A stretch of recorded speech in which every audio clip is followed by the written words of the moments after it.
네, 함께 기도하고 시작하도록 하겠습니다. 하나님 감사합니다. 오늘도 이렇게 이 시간에 함께 모여 책을 읽고 그 책에 기록된 내용들 속에서 신앙의 원리들을 배울 수 있게 하시니 감사를 드립니다. 이 시간에 함께 보게 될 모든 분들, 그 생업과 건강 위에 하나님의 보호하심이 가득할 수 있도록 주님 역사하여 주시옵소서. 하나님의 보호하심과 인도하심을 경험하는 우리 모든 그리스도인들 될 수 있도록 축복하여 주시옵소서. 우리의 영혼 속에 하나님의 말씀만이 깊이 뿌리내리기를 기도하오니 우리가 하나님의 말씀을 성경을 통해 무엇보다 정확하게 알아가기를 소원하며 또 바른 교리를 공부하는 이 시간을 통해 우리의 신앙이 더욱더 건강하게 정리되어지기를 소원하오니 하나님께서 우리에게 주신 이 신앙의 모든 건강함이 나의 구원을 위하여 또 사회와 이웃에 예수 그리스도의 복음을 증거하는 일에 쓰임받는 그 일을 위하여 정리되어질 수 있도록 인도하여 주시옵소서. 예수 그리스도 이름으로 기도합니다. 아멘. 오늘 우리 모교 교리교실 철로 역정으로 하는 교리 공부.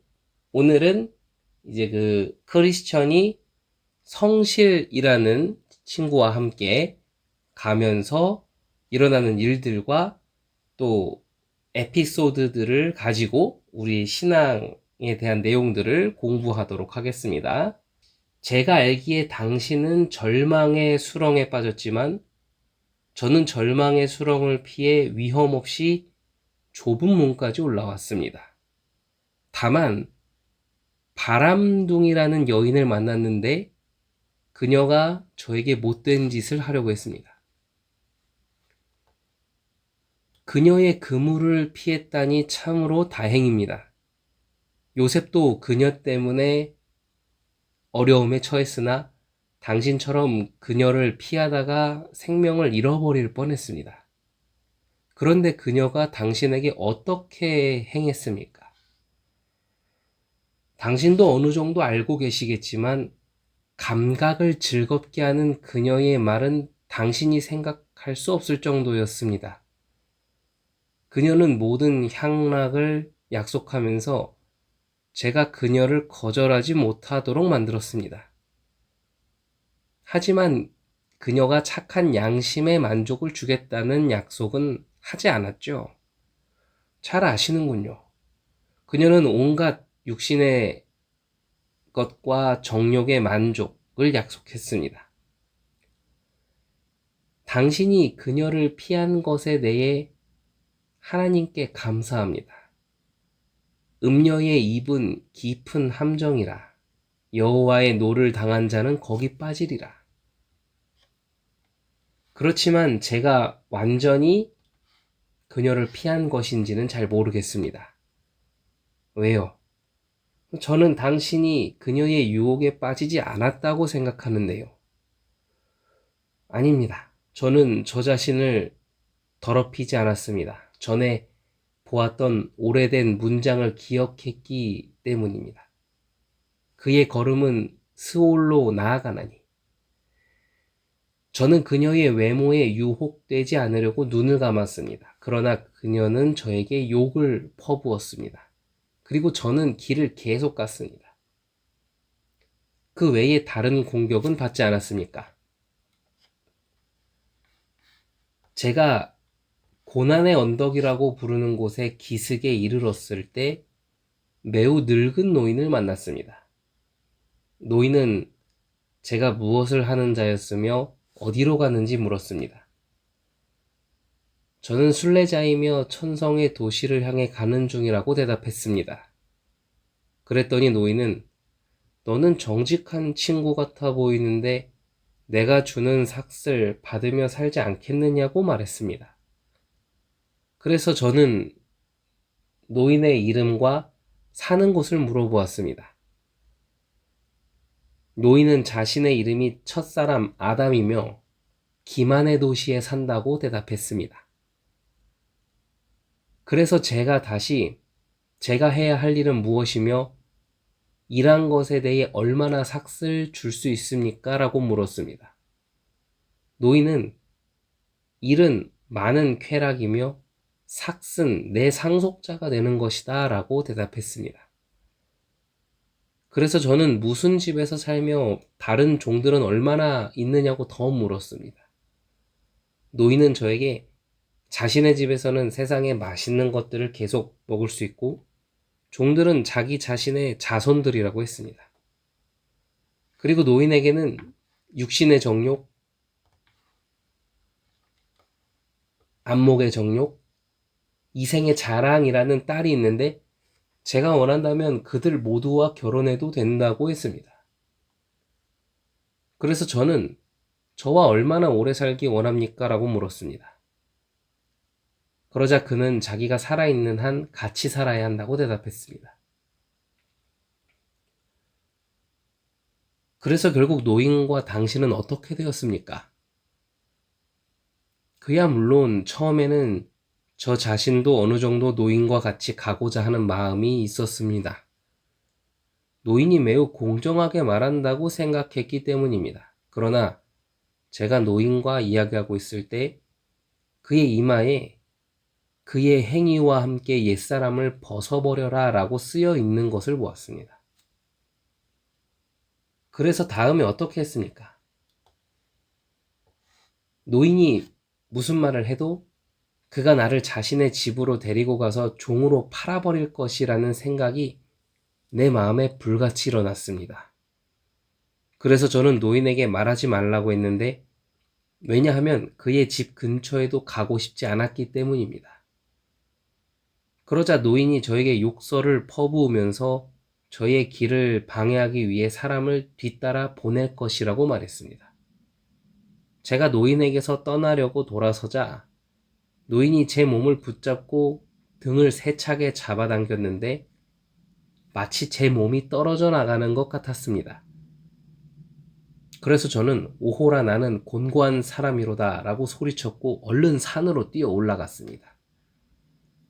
마침내 제가 산의 중턱 즈음에 이르러서 뒤돌아보니 어떤 사람이 바람처럼 빠르게 저의 뒤를 따라오고 있었습니다.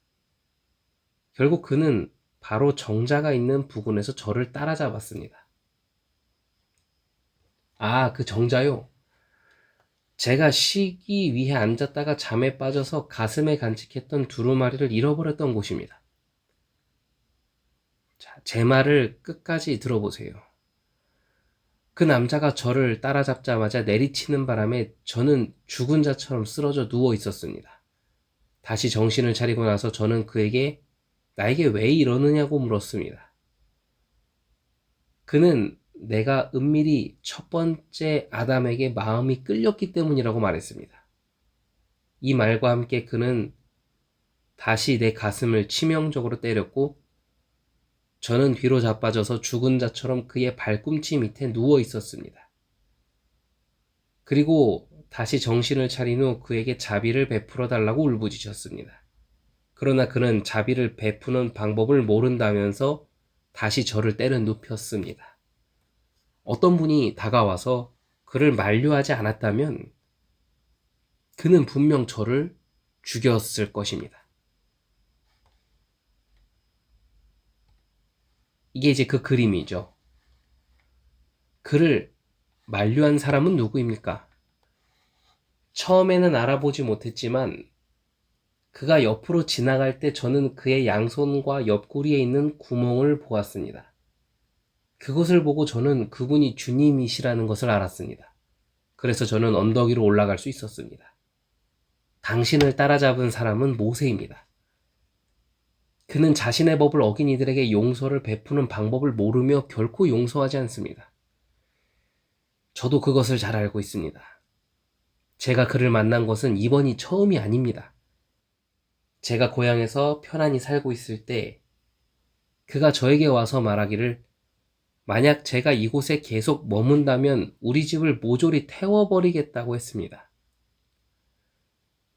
당신이 모세를 만났던 곳에서 언덕이 꼭대기에 있는 집을 보지 못했습니까? 예, 제가 그곳에 이르렀을 때 집 앞에 사자도 있었습니다. 그러나 정오였기 때문에 저는 사자들이 자고 있다고 생각했습니다. 그리고 해가 지기까지는 시간이 많이 있었기 때문에 문지기를 지나쳐 언덕 아래로 내려갔습니다. 문지기가 저에게 당신이 지나쳐가는 것을 보았다고 했습니다. 그러나 당신이 그 집을 방문했으면 좋을 뻔했습니다.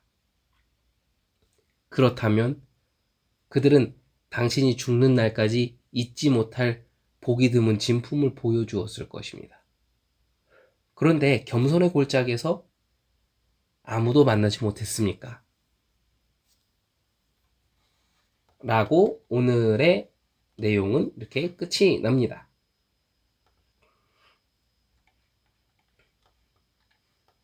내용을 보겠습니다. 크리스천은 절망의 수렁에 빠졌지만 성실은 피할 수 있었습니다. 그러나 성실은 바람둥이라는 여인을 만났죠. 크리스천은 이런 일이 없었는데 성실이라는 사람은 이런 일을 겪은 거죠. 크리스천과 성실의 차이가 무엇입니까? 라고 물어보고 있는데, 이 성실이라는 사람의 캐릭터는 젊은 청년이라고 여기에는 이렇게 설정이 되어 있습니다. 아마 모든 그 철로역정의 내용이 다 그렇게 되어 있을 거예요. 따라서 이 성실이라는 청년을 통해서 우리가 깨달아야 되는 이 내용들이 뭐냐면 청년의 정욕을 피해야 된다라는 거죠. 청년으로서의 정욕을 피하고 의와 경건을 추구해야 된다라는 것을 이야기하고 있습니다. 이 내용을 보면서 야 괜찮아 누려라고 얘기하는 이런 부분하고는 사뭇 다르죠. 그리고 성실은 그 바람둥이라는 사람을 만났고 그 이런저런 유혹이 있었다고 쭉 얘기를 하고 있죠. 그 유혹은 어떤 성질, 어떤 유형의 것들이 있었는지를 이야기하는 거죠.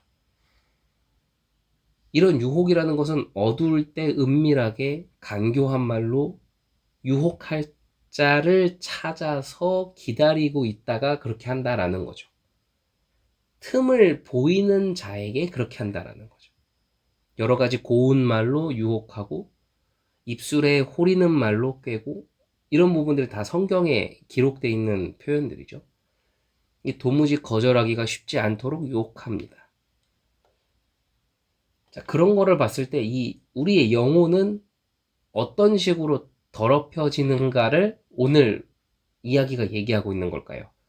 성실은 바람둥이의 유혹을 받고 마음에 더러운 생각을 하지 않았습니다. 악한 생각과 더러운 생각이 우리의 영혼을 더럽힌다라는 거죠. 따라서 마음을 청결하게 하는 것이 그리스도인의 의무다라고 오늘 교재도 이야기하고 있습니다. 신앙생활을 하면서 또 말씀을 확인하면서 우리가 날마다 거의 매주에 가까울 정도로 듣는 표현이 바로 이 표현인 것 같습니다. 마음을 청결하게 하는 것. 내 마음 상태가 중요하다. 이것이 더 우리에게는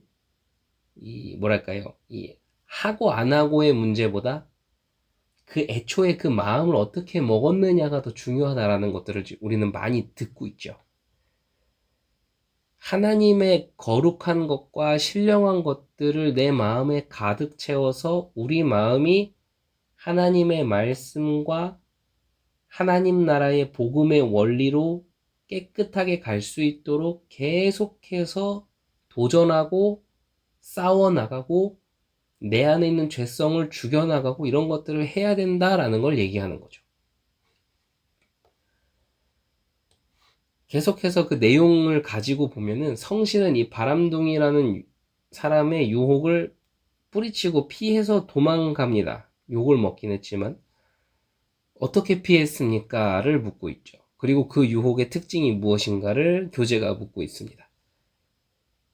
그는 유혹을 받지 않기 위해서 의지의 결단, 마음에 딱 그 강함을 먹었다라는 거죠. 의지의 결단을 했습니다.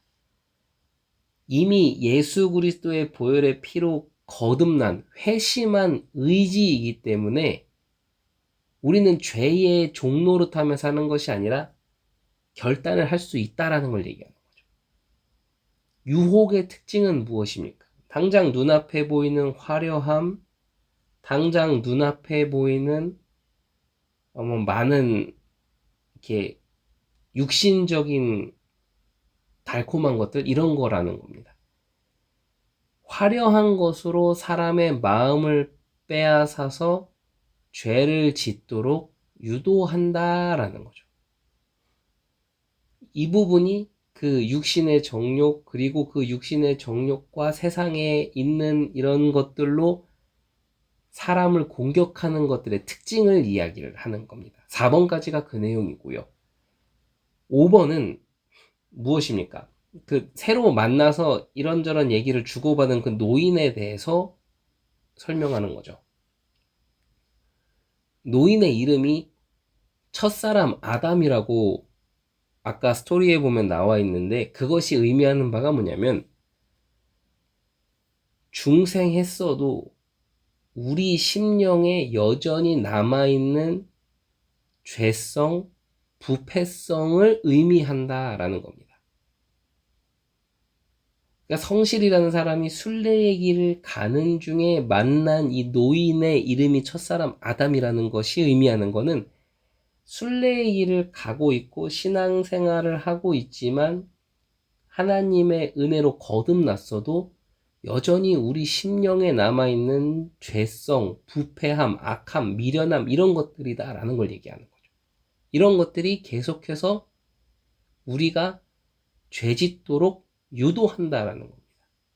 이거를 정확하게 신앙생활을 해나가는 수많은 그리스도인들에게 제대로 설명을 하지 않으면 실컷 본인이 죄 지어놓고 실컷 본인이 자신의 죄성과 부패함과 그 미련함이 선택하고 싶은 대로 선택하게끔 자기 자신을 내버려 놔놓고, 그로 인해서 오는 그로 인해서 오는 그런 여러 가지 죽음과 멸망의 열매들을 눈앞에 맞이하면 전부 뭐라고 변명하거나 아니면 회개를 해도 틀린 회개를 합니다. 어떤 식으로 하죠?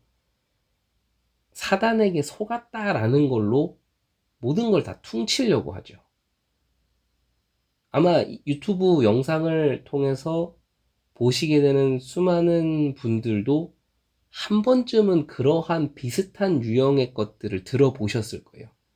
본인이 죄 지어놓고 본인이 잘못하고 실수해놓고 내가 참 미련하고 내가 참 이렇게 죄악 중에 있는 죄인이구나, 하나님께 회개하고 긍휼을 구해야겠다라고 회개하는 게 아니라 사단에게 또 속았네, 아유 이게 사단 때문이야, 나는 그러고 싶지 않은데 사단에게 속아서, 이런 식의 틀린 판단, 정리, 정의, 이런 것들을 하는 사람들을 한 번쯤은 보셨을 겁니다. 그게 틀렸다라는 거죠.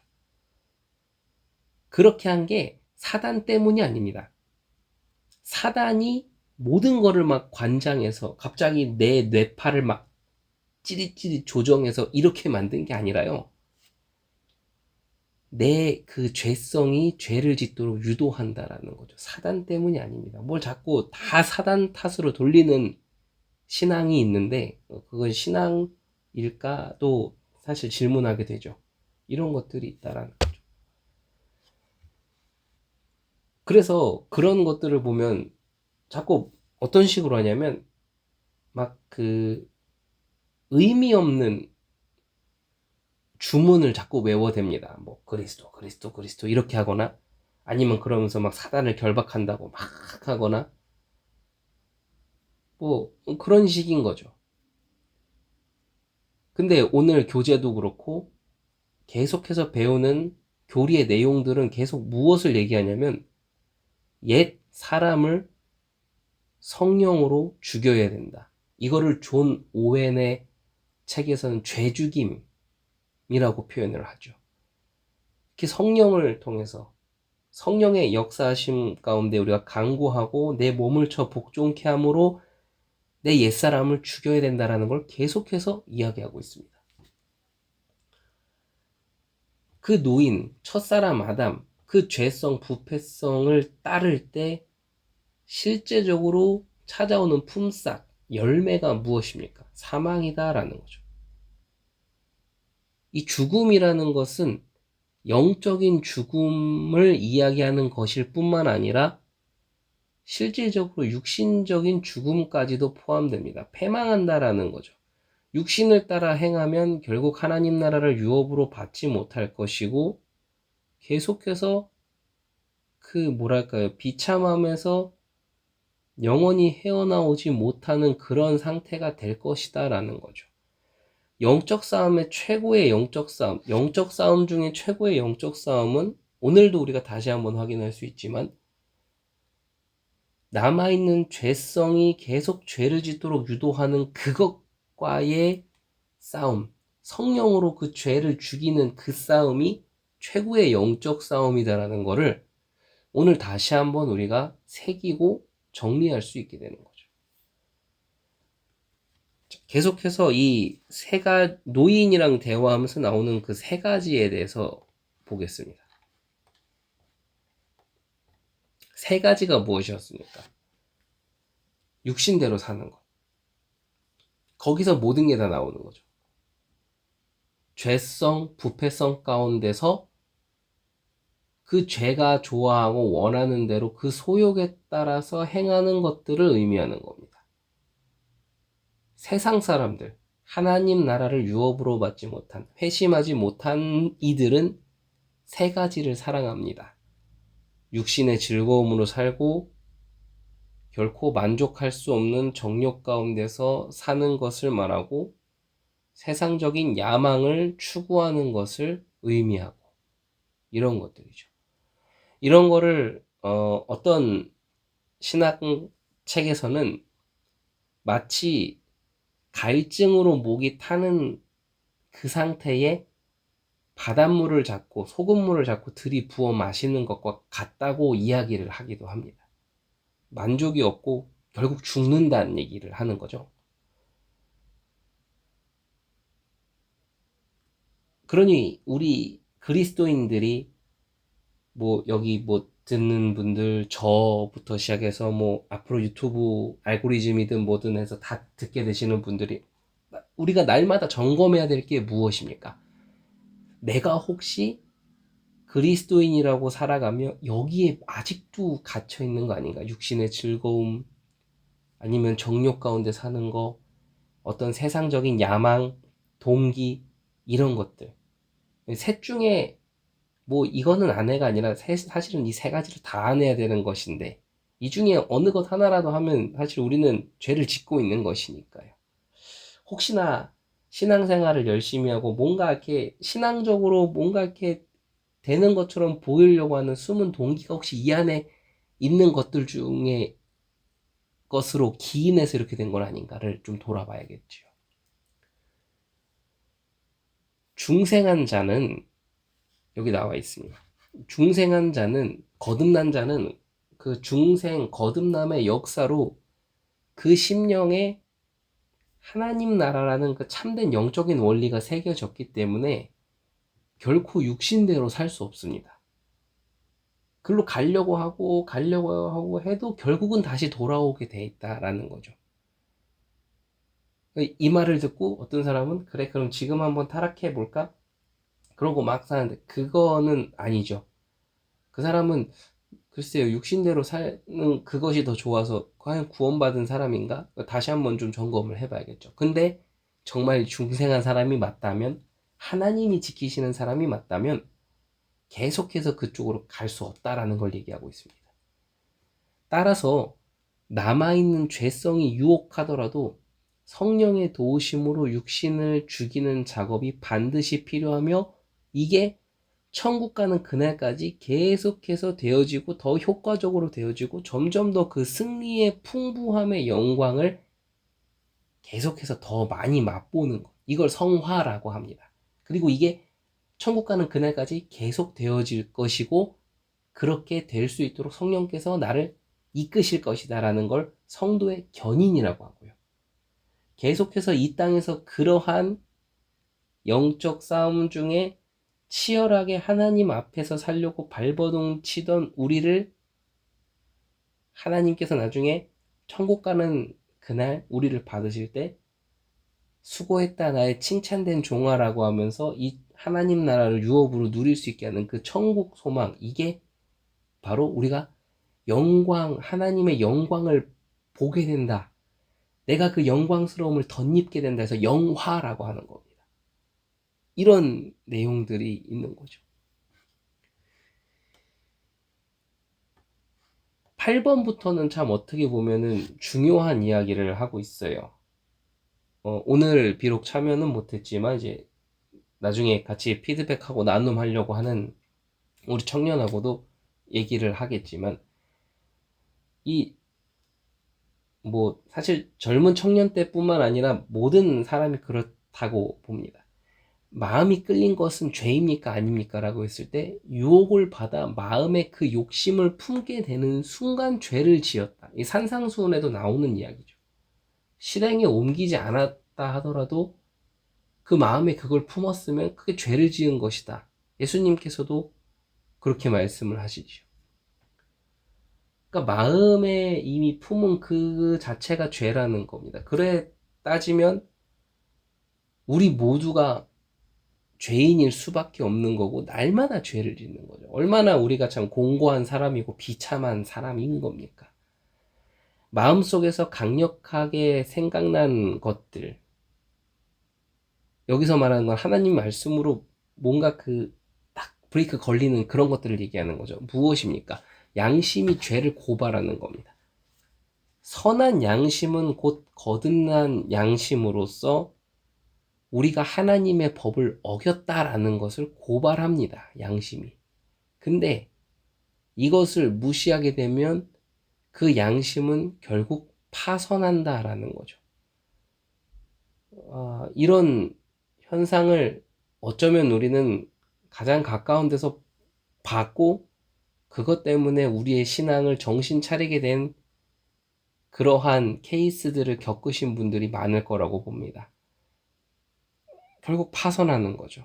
근데 본인들이 파선된지도 모르고 그렇게 그냥 하나님이 내버려둔 상태가 됐다라는 것도 모르는 거죠. 부끄러움도 없고 비참함 회개도 없고 하나님께 부르짖음도 없고 이렇게 되는 겁니다. 결국 죄에 끌렸던 그 마음이 어떻게 되겠습니까? 거듭났지만 죄성이 남아 있어서 여전히 죄의 유혹을 받죠. 하나님의 사람이 됐어도 그렇다라는 거죠. 그걸 죄의 몸이라고 부릅니다. 육신은 그런 거라는 거죠. 그래서 이것에 대해서 탄식해야 된다는 겁니다. 탄식입니다. 우리는 그리스도의 은혜가 계속해서 필요합니다. 어쩔 수 없다라는 거죠. 감히 교만해질 수도 없는 것이고 사실은 내 신앙을 그 누구에게도 과시할 수가 없는 이유는 그렇게 꼭 과시하면 그 과시한 돌아선 그 순간부터 뭔가 나도 실수하게 되는 이런 모습들을 보게 되겠죠. 이런 것들을 이야기하는 겁니다. 율법은 중생한 자에게 어떤 기능을 합니까? 어떤 사람은 구원받고서는 율법이 필요한 게 아니야. 율법이 중요한 게 아니야. 율법 끝났는데 뭘 자꾸 율법을 얘기해. 복음이어야지. 이렇게 이상하게 꼬아서 얘기하는데 이게 무슨 뜻인지 자체를 이해를 못하는 거죠. 율법, 결국 다시 말하면 하나님의 말씀이 율법인데 그 율법은 중생한 자에게 여전히 죄를 깨닫게 하는 기능을 하는 겁니다. 근데 위에서 그 9번인가요? 9번에서 보면은 파선한 자들. 파선한 자들은 이 율법을 통해서 죄를 깨닫게 하는 기능이 발동돼서 자기 자신을 불편하게 하면 그거를 외면하는 거죠. 합리화시키고 핑계대고 뭐 이렇게 얘기를 하는 겁니다. 그러니까는 필요 없다 뭐 이렇게 얘기하거나 누려라 이렇게 얘기하거나 그게 복음이 아니다 뭐 이렇게 얘기를 하기도 하는 거죠. 근데 오늘 분명히 이 개혁주의 신학을 공부하는 이 교재는 이야기하고 있습니다. 율법은 중생한 자에게 여전히 죄를 깨닫게 하는 기능을 한다라는 거죠. 그래서 우리가 하나님의 말씀을 읽을 때 부끄러움도 느끼고 회개하기도 하고 눈물을 흘리기도 하고 참 내가 죄인 중에 죄인이구나라는 참 그 부끄러움과 비참함 가운데 엎드리기도 하고 뭐 이렇게 되는 거죠. 중생 이전과 중생 이후의 사람들에게, 그러니까 중생 이전과 중생한 자에게 율법의 그 차이가 있다면 중생 이전의 사람들에게의 율법은 정죄하는 그러한 법이었다면 중생한 자에게 율법은 그것을 통해 죄를 깨닫고 나의 이러한 비참함을 깨닫고 하나님께 엎드리고 긍휼을 베풀어 달라고 하면서 계속해서 내 몸을 돌로 찍어서 몸을 쳐 복종하게 하는 것처럼 그렇게 나아가는 성화의 수단이 된다라는 거죠. 율법은 그리스도인들에게 뗄래야 뗄 수 없는 정말 중요한 내용이다라는 것을 오늘 우리는 한 번 더 확인하고 정리할 수 있게 됩니다.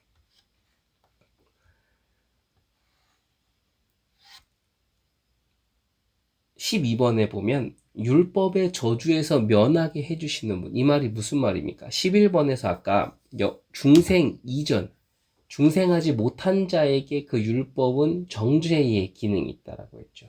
그러니까 이 율법의 저주, 나의 멸망받을 수밖에 없는 존재구나 라는 이러한 것들을 보이는 것을 얘기하는 겁니다.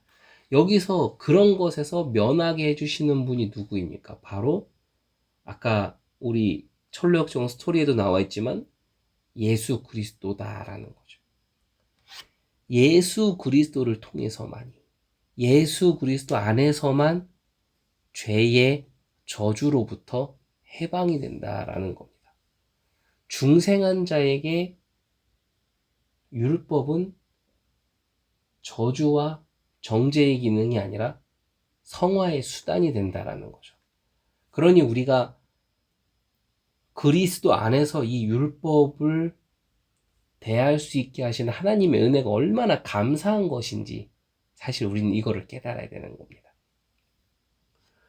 13번도 비슷한 이야기를 하고 있는 거죠. 거듭나기 전에 율법은 이렇게 정죄의 기능, 죄를 알게 하고 책망하는 기능을 했습니다. 율법은 하나님의 심판으로 정죄함으로 우리를 위협하고 경고하는 거죠. 그래서 오늘 이런 것들을 보면서 우리는 그래, 내가 알고 있던 신앙의 내용들, 이건 되고 이건 안 돼, 저건 아닌데 라는 기준들이 바로 이런 것들을 설명하는 것이었구나 라는 것을 공부하는 시간이었구나를 우리는 그렇게 이해하면 좋을 것 같습니다. 오늘 우리가 배운 내용들을 가지고 유튜브를 보시는 분들도 짧게나마 같이 기도했으면 좋겠습니다. 먼저 이렇게 기도했으면 좋겠습니다. 하나님, 하나님의 말씀을 통해서 그 무엇보다 나 자신을 돌아보며 나 자신을 하나님께 내어드리며 내가 하나님의 말씀과 그 은혜로 정결케 되어지는 것을 경험하길 원합니다. 이 말씀을 가지고 또 이 복음의 은혜의 기준을 가지고 자꾸 누군가를 정죄하려고 하는, 또 뭔가 어떤 그런 것들을 하려고 하는 이런 나의 틀린 태도들을 고쳐 주시옵소서. 하나님 앞에 서서 하나님이 주시는 은혜를 내가 먼저 충분히 경험하며 그 은혜의 사랑을 전달하는 나의 인생 되게 하시고 내 입술 되게 하시고 내 생각이 되게 해달라고. 내 마음과 내 중심과 생각이 하나님께만 초점 맞춰져서 자꾸 숨은 동기, 야망을 포장하는 것이 아니라 오직 하나님의 영광만을 위해 나아가는 그런 내 인생 될 수 있게 내 마음과 생각을 지켜달라고 이 시간에 우리 함께 합심으로 기도하고 또 우리 성도님들과 우리 개인의 건강을 위해서도 또 우리 생업을 위해서도 함께 합심으로 기도하도록 하겠습니다. 기도하시겠습니다.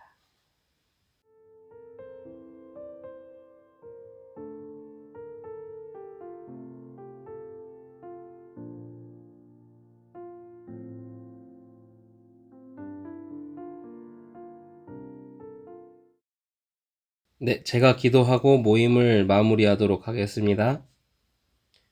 하나님, 오늘 신앙에 대해서 다시금 정리하고 공부하게 하시니 감사를 드립니다. 우리가 모르고 덮어놓고 무작정 막연하게 믿는 맹목적인 또는 광신적인 신앙이 아니라 바르고 건강한 신앙을 갖길 원합니다. 또 우리와 만나게 되어서 얘기를 나누게 될 지체들이 있다면 그들에게도 바른 신앙의 기준을 나눌 수 있는 그러한 우리 한 사람 한 사람 될 수 있도록 축복하여 주시옵소서. 질병 중에 있고 회복 중에 있는 그러한 우리 지체들도 있습니다. 한 사람 한 사람 하나님 기억하여 주시옵소서. 성령을 물붓듯이 부어주셔서 하나님께서 회복시켜 주시옵시고 또 하나님께서 보호하여 주시옵소서. 또 우리 모든 성도님들의 생업 하나님 기억하여 주시옵소서. 그리하여서 그 생업이 하나님의 영광을 높이는데 쓰임받는 생업이 될 수 있도록 그렇게 우리를 만들어가 주시고 행여나 우리의 죄성과 우리의 연약하고 부족한 것들이 예수 그리스도의 복음을 가리지 않도록 우리의 마음과 생각을 다스려 주시고 하나님 나라가 임하는 것을 경험하는 우리 모든 사람들 될 수 있도록 축복하여 주시옵소서. 살아계신 예수 그리스도 이름으로 기도합니다. 아멘.